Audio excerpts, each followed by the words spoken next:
The market was loud, but she heard nothing except the beating of her own heart. Rivera stood behind the metal bars, her hands cold against the rough surface. Her long dark hair was tied back, but strands fell across her pale green face. Her black eyes followed the crowd as they moved past her. Some aliens glanced at her, most didn't.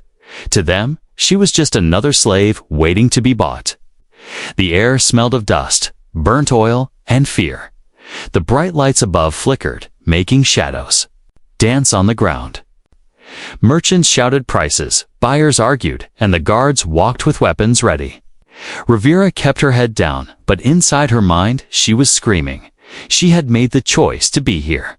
It was the only way to save her son. She had sold herself to the slavers so they would give her food for him. She did not know if he had eaten yet. She did not know if she would ever see him again. Today was different. The market was visited by someone strange. A human. Humans were rare in this part of the galaxy. They were known for their strength, their wars, and their cold hearts. Many alien traders said humans took what they wanted and gave nothing back. Some said they were worse than the slavers themselves.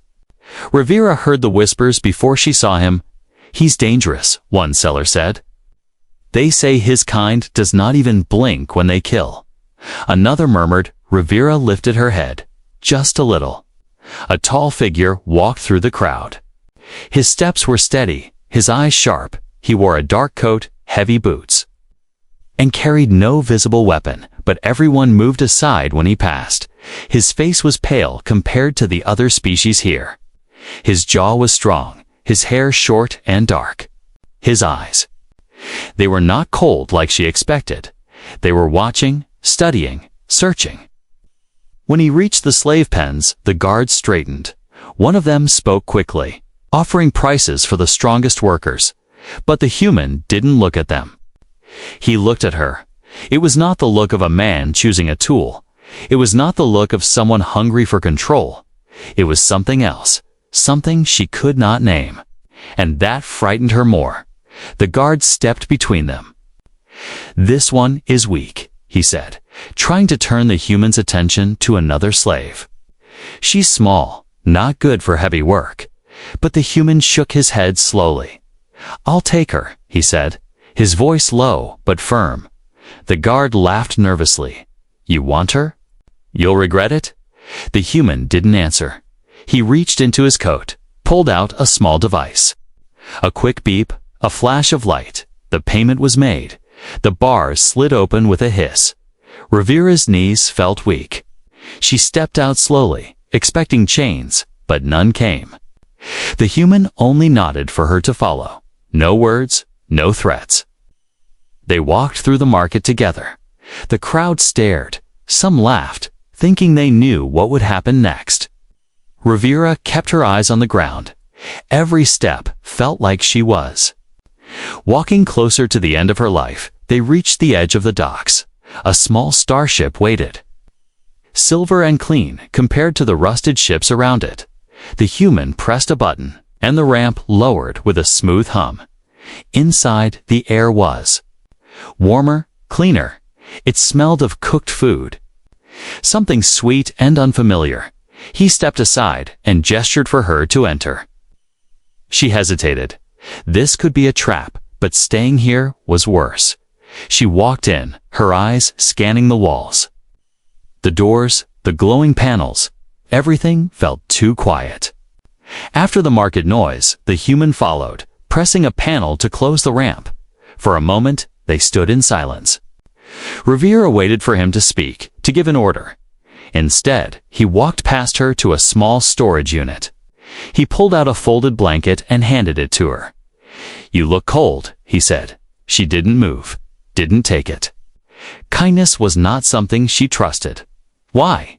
Why did you buy me?" she asked, her voice shaking. He didn't answer right away. Instead, he turned and walked to the cockpit. "Sit if you want," he said. Then he started the engines. The ship lifted off. The ground fell away. The lights of the market became small dots in the darkness. Rivera wrapped the blanket around herself. Her mind was full of questions. Who was this human? What did he really want from her? And why, in his eyes, did she see not hunger or cruelty, but something else? The ship's engines gave a deep, steady hum as they rose higher into the black sea of space. Rivera sat at the edge of a narrow seat. The blanket still wrapped around her. She had been taken from the slavers, but she didn't feel free. Not. Yet freedom never came without a price. The human Elias Ward sat in the pilot's chair, his eyes fixed on the glowing controls. The blue light from the screens touched his face, making the shadows under his eyes deeper. He didn't speak much when he did. It was only short instructions: strap in, hold on, nothing more. She had met many cruel beings in her life, but Elias was different. Different could be worse. Outside the wide window, the stars moved slowly at first, then stretched into long silver lines as the ship jumped into faster-than-light travel. Rivera had never seen the universe like this. It was beautiful, but her fear made it hard to enjoy. He didn't take her to a cell. He didn't tie her down. Instead, he left her alone in the passenger area and went to check the back compartments. This made her nervous. Maybe he was hiding weapons, maybe planning something. The silence pressed on her ears until she couldn't take it. She stood and followed, her bare feet silent against the metal floor. She found him in a small kitchen space. He was heating food. The smell filled the air. Warm bread, some kind of spiced meat, and a sweet drink.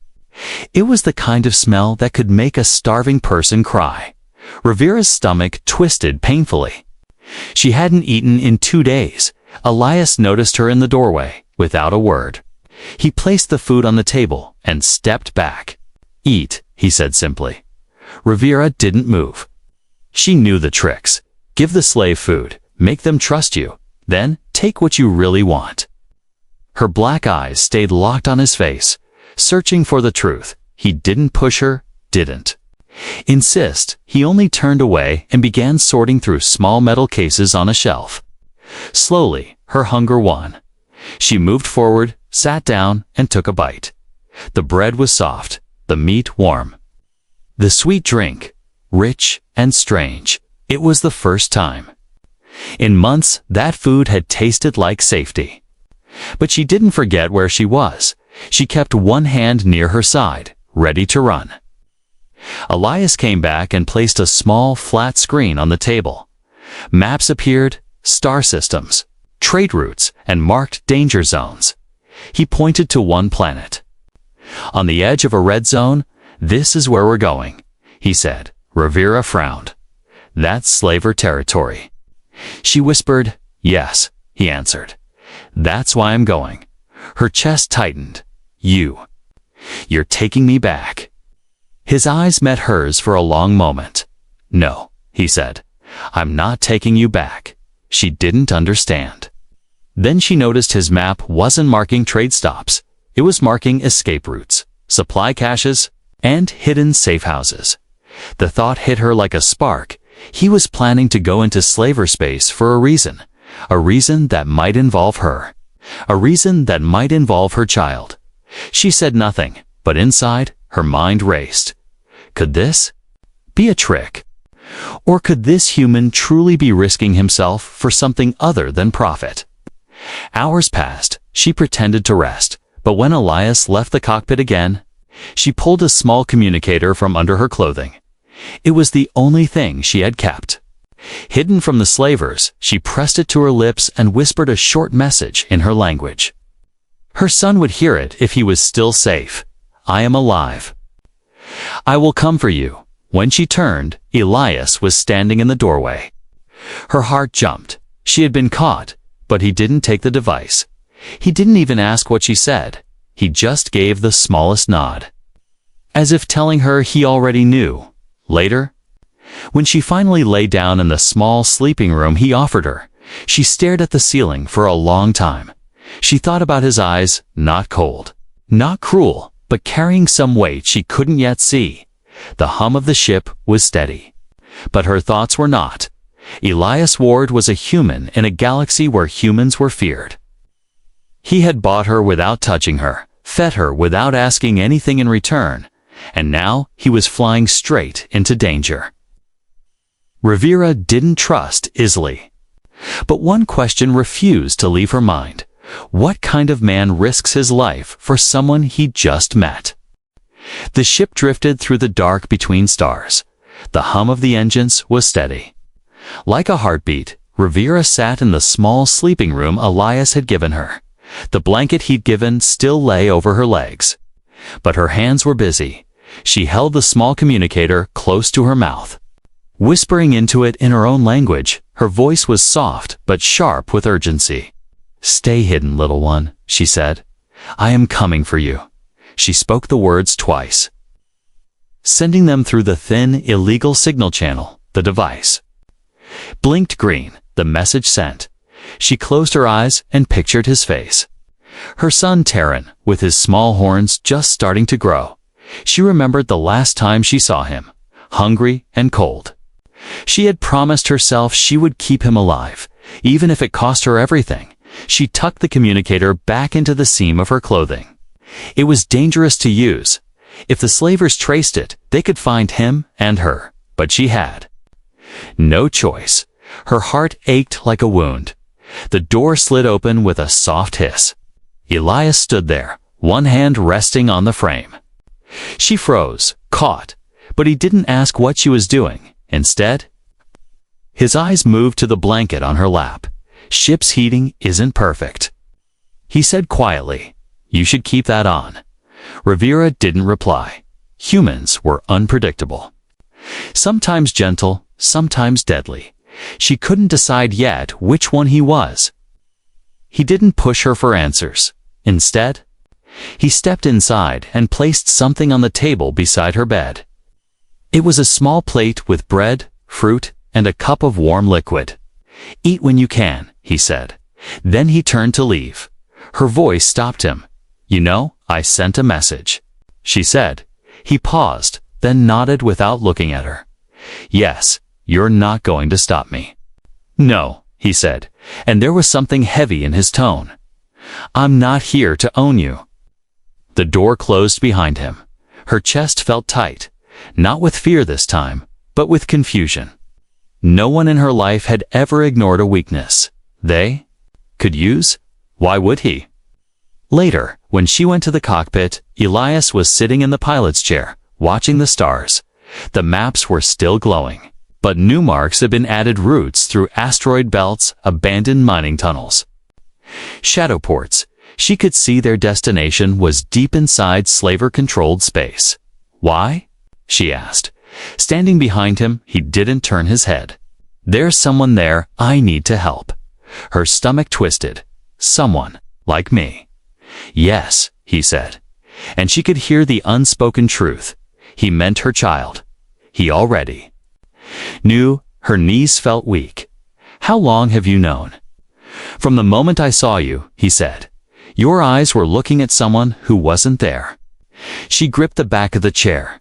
"Do you know where he is?" she whispered. Elias tapped the map. A small red dot glowed on a mining moon.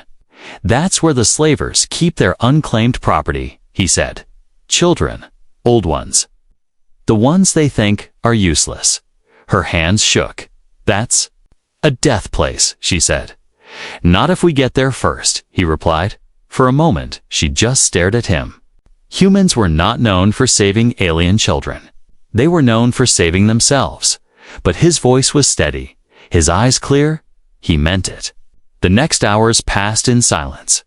Elias worked on the ship, checking fuel lines, preparing weapons. Rivera sat in the corner, pretending to rest, but her mind was a storm. If this was a trap, it was the most convincing one she'd ever seen. If it wasn't, then this human was about to do something even she wouldn't dare.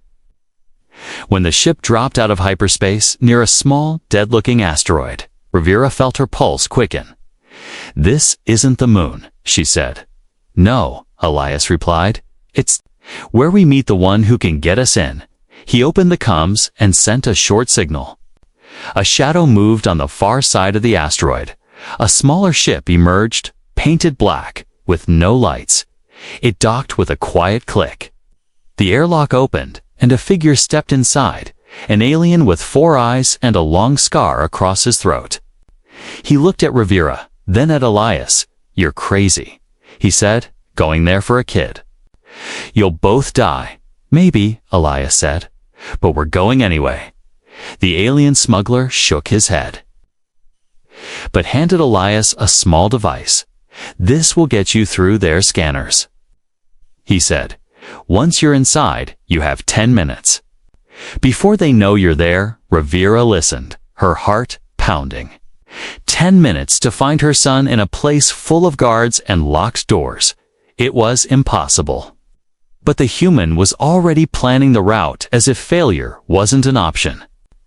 That night, as the ship floated in the shadow of the asteroid, Rivera lay awake. She kept thinking about the way Elias had said, "we." Not me, not you, but we. It was a small word, but it felt like the start of something she didn't know how to name, and somewhere, far away, a small boy waited in the dark, not knowing that his mother and a human stranger were already coming for him. The asteroid shadow hid the ship like a secret. Only the soft glow of the control panels lit the cockpit. Rivera sat in the co-pilot seat, her eyes fixed on the small red dot on the map. The dot pulsed like a heartbeat. The location of the slaver moon where her son was kept. Elias adjusted the ship's systems in silence. Every move was calm and exact, like he'd done this 100 times before. But Rivera could feel the tension in the air. It wasn't fear, not exactly. More like the heavy quiet before a storm. The smuggler they'd met had already left, his black ship vanishing into the void. He had given them the device to pass the scanners, but also a warning. "You're walking into the place where nightmares live." Those words echoed in her head. Rivera's mind drifted to her past, not because she wanted to, but because danger always pulled old wounds to the surface. She remembered the slaver raid on her home colony. She'd been young, holding Terran in her arms when the sky filled with fire. Their buildings crumbled under blasts. Their people ran, and the air was full of screams. They'd taken her family, one by one, selling them across the galaxy. She and Terran had survived by hiding in tunnels, eating scraps, until the day she'd made the trade herself for his life. The slavers had agreed. She would work for them, and they would leave him alone.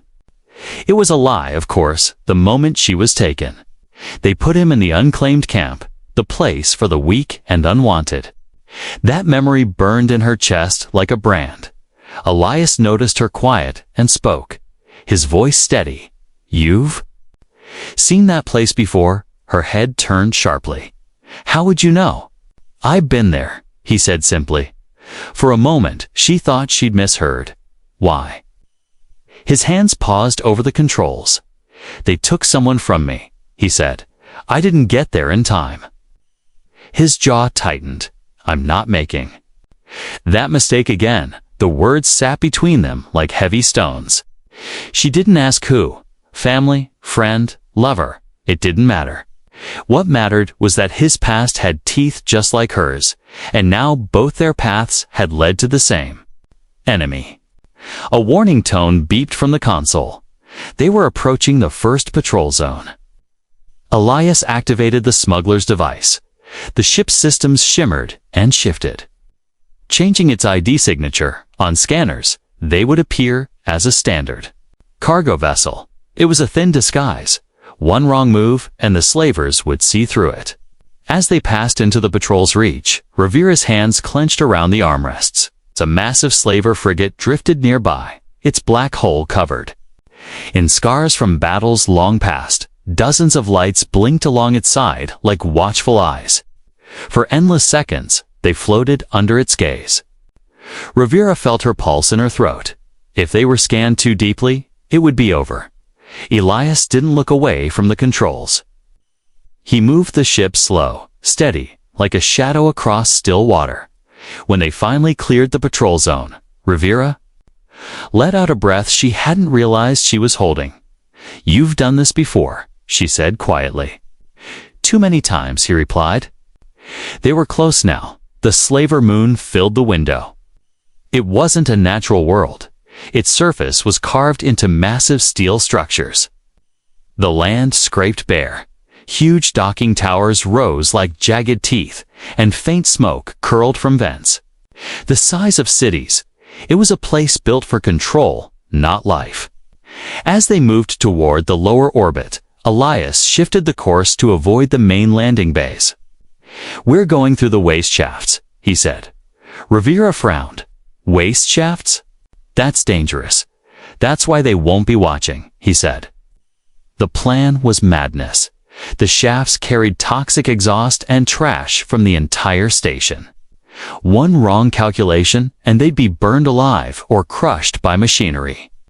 But it was the only way to get inside without alarms. Before the final approach, Elias handed her a small earpiece. "Once we're inside, stay close. Move when I say." She slipped it into her ear without argument.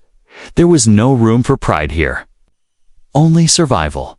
The ship dipped low, skimming the outer hull of the moon. The metal landscape below was endless and cold. Finally, a dark opening appeared, a circular vent spinning slowly. It was just big enough for their ship. "Hold on," Elias said. They slid into the darkness. The spinning blades slowed as the smuggler's code forced the safety cycle. For a few seconds, they were inside. The walls dripped with oily condensation, the air thick and choking. The engines roared softly. Just enough to keep them moving. Then Rivera saw it deep in the dark tunnel. The faint glow of inner gates. Beyond them lay the heart of the slaver moon. Her chest tightened. Her son was somewhere past those gates, and they had less than 10 minutes to find him. Elias glanced at her briefly. "You ready?" She nodded. She didn't trust fate, but she trusted the fire in his voice. The ship pushed forward into the shadows, and the past, both hers and his, came with them. The ship slid out of the waste shaft like a shadow spilling into a darker room. No alarms, no guards, just the heavy silence of a place that breathed control. The docking clamps locked into place with a quiet click. Rivera felt her stomach. They were inside the slaver moon. Every second from here on was a countdown. Elias shut down the engines and stood. His movements were quick but calm. He handed her a small, flat pulse weapon, light enough to hold in one hand. "This isn't for fighting your way through," he said. "It's for the moment you have no other choice." Rivera gripped it tightly. The metal cold against her palm. The airlock opened, and the smell of the place hit her old metal, chemical smoke. And something worse, underneath the corridors. Beyond were narrow and dim, lined with rust and flickering lights. Elias moved first, keeping low, his eyes scanning every corner. Rivera followed. Her heart beating so hard she thought it might give them away. She had been in places like this before, places where voices were whispers and footsteps meant danger. But now, every step felt different. Because this time, she wasn't just trying to survive. She was here for Terran. And she wasn't leaving without him. The cum in her ear crackled softly with Elias's voice. "Security hub is 2 corridors ahead." Right side, they reached a locked panel. Elias knelt, pulled out a small tool, and began to override it. "Once I open this, cameras in this sector will loop for 7 minutes, he said. 7 minutes. She whispered, "That's all we get." The panel hissed open, the small red light turning green. "Go," Elias said. They moved deeper into the station. The sounds here were faint, the distant hum of machinery, the drip of water, and sometimes a muffled shout from far away. Rivera's eyes kept darting to every shadow, every open door. Then she saw it through a grated window. A holding room inside, several children sat on the floor, thin and silent, her breath caught Terran," she whispered, but when her eyes searched the faces, he wasn't there. Her relief and fear tangled together. If he wasn't here, that meant he was somewhere else. Maybe better, maybe worse. Elias checked the map on his wrist display. Main unclaimed storage is 1 level down. He said that's where they put the youngest. They moved to a service lift hidden behind a stack of crates. It was slow, creaking as it descended. Every moment felt like it was dragging them toward something too big to stop. When the doors slid open, Rivera froze. 2 guards stood at the end of the hallway. Elias held up a hand. "Wait." He scanned the walls, found a vent cover, and motioned for her to follow. They slipped inside. Crawling through the narrow tunnel, the metal was cold and sharp under her hands. Through the slits in the vent, she saw the hallway pass below them. The guard's boots just steps away. They reached another grate, this one looking down into a wide room. Rivera's heart stopped. She saw him. A Terran sat in a corner, knees pulled to his chest. His small horns had grown sharper since she last saw him. His clothes were torn, but he was alive. She bit her lip to keep from calling his name. Elias glanced at her, then at the guards near the door. The timing had to be perfect. He whispered into her, "Come. When I say move. Get him and get to the lift at the far side." She nodded, every muscle ready to spring. Then something unexpected happened. One of the guards stepped out of the room, but the other stayed. It broke the plan in half. Elias's eyes met hers. They didn't have time to wait. The camera loop was already ticking down. "This is your choice," he whispered. "Do we take the risk now, or wait and maybe never get another chance?" Her breath came fast. Waiting meant safety for them, maybe not for Terran. Going now meant danger. She thought of the day she had given herself to the slavers. She had chosen then to save him. She would choose again now, she whispered. Elias didn't hesitate. He dropped from the vent silently, moving like a shadow. The guard barely had time to turn before Elias was on him. A sharp strike to the head, a hand to muffle the sound. The man dropped. Unconscious, Rivera pushed the grate. Aside and slid down, she ran straight to her son. His eyes widened in shock. Then joy. "Mother." He gasped. She pulled him into her arms. For a second, the world was only him. Warm. Alive. Real. But the moment shattered with a loud voice from the hallway. More guards were coming. Elias grabbed her shoulder. "Run, eh?" They sprinted to the far lift, Terran clinging to her. The doors closed, just as shouts echoed down the corridor. Her chest burned, her arms ached, but her grip on her son never loosened. The lift began to rise, for the first time in years. She felt like she was moving toward hope, but the alarms began to wail. The slavers knew, and now the hunt had truly begun. The lift shook as it rose, the sound of alarms echoing through the metal walls.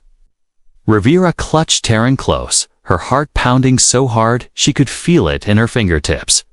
Elias stood in front of them, his weapon raised, ready for whatever waited. Above, when the doors slid open, they stepped into chaos. The station's emergency lights flashed red, painting the corridors in a bloody glow. Voices shouted orders in the distance. Boots hammered against the metal floors. Somewhere close, a heavy door slammed shut, sealing a section of the moon. "This way," Elias said, his voice sharp. They ran down a narrow maintenance passage, Terran's small feet stumbling to keep up. The boy's breathing was quick and scared. But he didn't cry.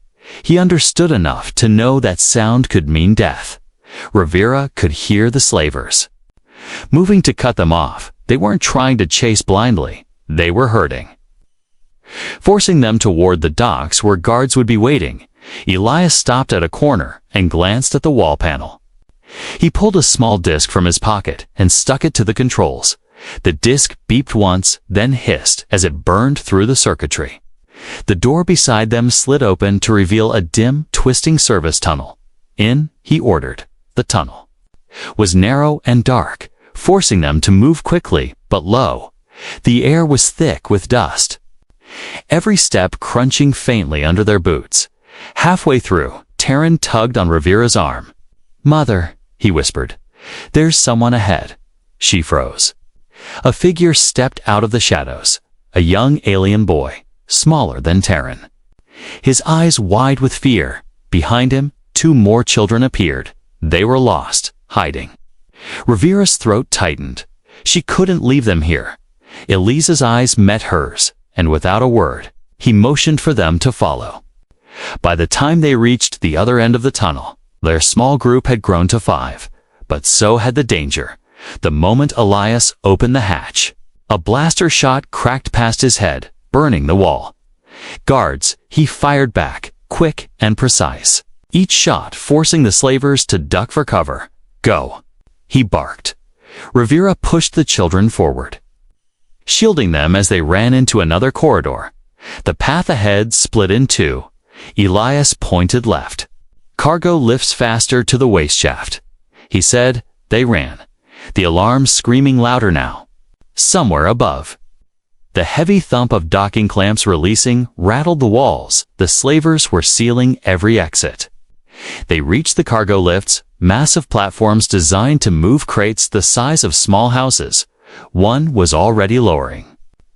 Slowly, a stack of metal containers blocking part of the view. Elias leaped onto it and waved them forward. "Hurry." As they stepped onto the lift, Rivera heard a sound that froze her blood. The deep, rumbling growl of heavy boots hitting the deck in unison. A squad of armored slavers emerged at the far end of the corridor. Weapons raised, Elias dropped to one knee, firing short bursts to keep them pinned. "Get them down," he shouted. Rivera slammed her hand on the control panel, the lift sinking faster.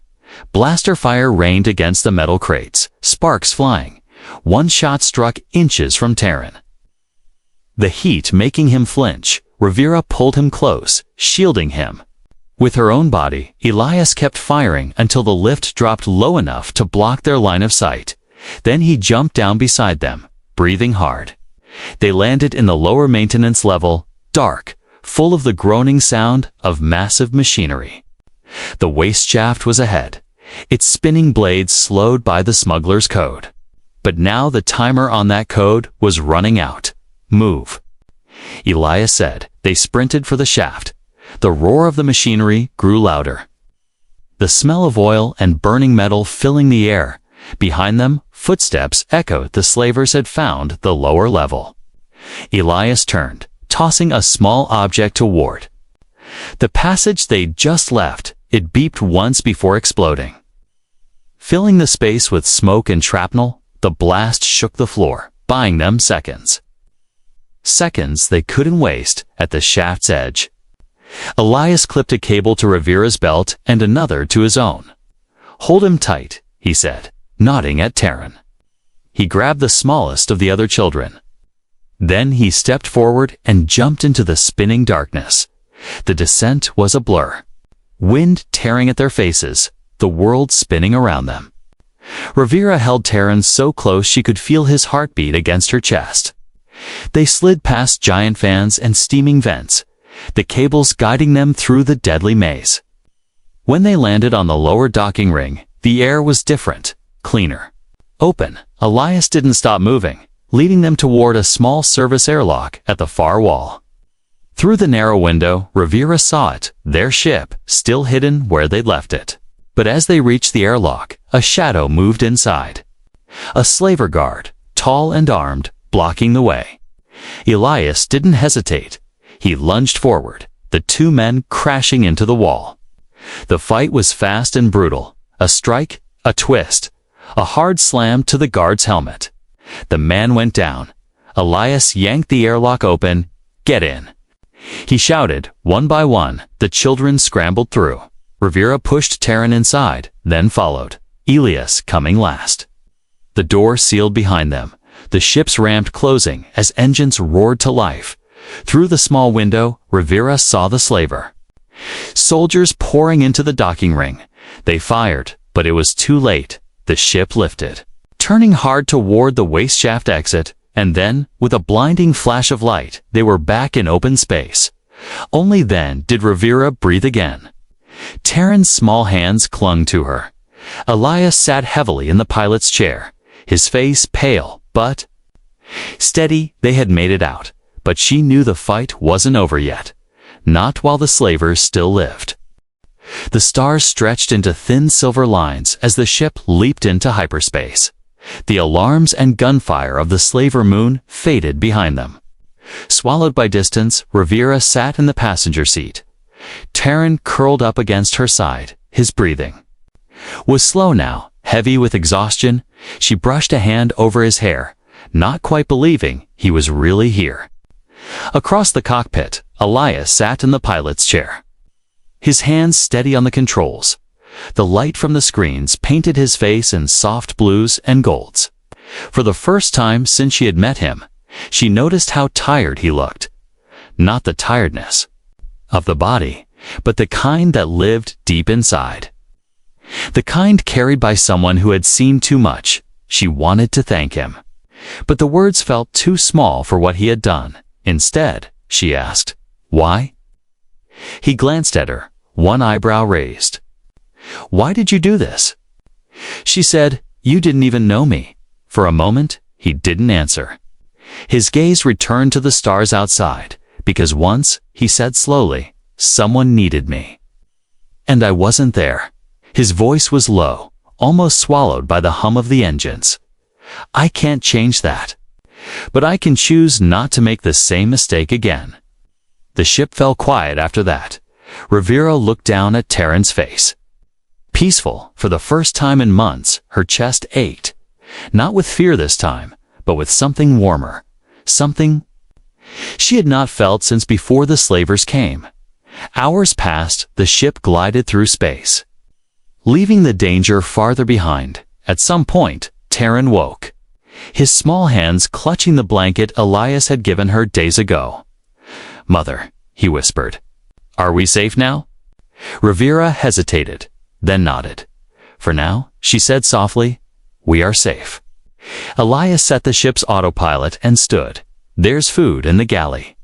He said, "You should both eat." Rivera followed him, keeping Terran close. The small kitchen space felt warm compared to the cold metal corridors. Elias set bread, fruit, and hot broth on the table. Terran's eyes widened at the sight. Real food, not the thin paste the slavers fed. He ate quickly, almost too quickly. Rivera slowed him down, reminding him to breathe between bites. Elias sat across from them, not eating right away, just watching. There was no hunger in his gaze, no calculation, no ownership, only quiet, steady presence. It made Rivera uneasy in a way she couldn't name, not because she feared him, but because she didn't know how to trust someone who asked for nothing in return. When the meal was done, Elias spoke. "I can take you to a safe colony," he said, "far from slaver space." "You could start over there," Rivera frowned. "And you?" "I'll keep moving," he said. "Always do." Something in her chest tightened. She should have been relieved. Freedom meant distance from danger, from the man who had pulled her into this mad escape, but instead, she felt the weight of the word goodbye pressing in too soon. That night, while Terran slept in the small cabin, Rivera found Elias in the cockpit again. He was checking the maps, adjusting the course. "You could stay?" she said quietly. He glanced at her, surprised with you. "Yes," she said, "you saved us. You don't have to disappear." He leaned back in the chair, his eyes narrowing slightly as if testing the idea in his mind. "Staying has never worked out for me," he said. "Maybe you've just never stayed in the right place," she replied. Silence stretched between them. Then, without looking at her, he said, "Your son. He's strong. That's because of you. And now," she said, "he's alive because of you." The ship continued through the star-streaked void.